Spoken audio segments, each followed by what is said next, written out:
We're here today to introduce the first Ram 1500 TRX came off the line today. It is Motor Trend's Truck of the Year. This is the second truck at this facility, built at this facility, that has won that prestigious award. This plant has come a long way. So if you think about it, 3 or 4 years ago when we first launched the 1500 truck, it was the first truck ever built inside these 4 walls. This has been known mainly as a car facility, an auto facility. So to not only learn how to build a Ram truck, but also to master building a Ram truck, it's extremely proud for all of the entire membership here at this facility. It's just another example of how we all pull together to understand the importance of launching a vehicle.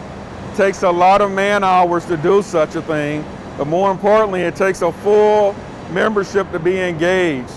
Not only to understand everything that comes along with the launch, but to actually put the vehicle together as well.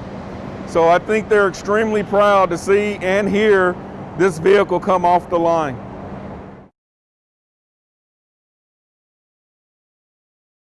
What's special about this truck is that it's VIN number 1 of the Launch Edition. The Launch Edition has this special anvil colored paint, and it has an interior center console badge that shows and proves that it's VIN number 1, decorated in red versus normally it's black. And again, it's a limited production run that just celebrates the launch of the vehicle, and it's been met with just great enthusiasm, and it's sold out in less than 3 hours.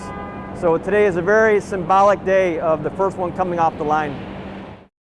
The membership here at Sterling Heights Assembly Plant has just been outstanding, as witnessed by the quality awards we've been receiving. J.D. Powers, as well as others, are really recognizing that Ram has come a long way in recent years, and it's all because of what the team here at Sterling Heights Assembly Plant has been doing. Our engineering community, it's really getting accolades in the market, and we just couldn't be more proud of the overall team here.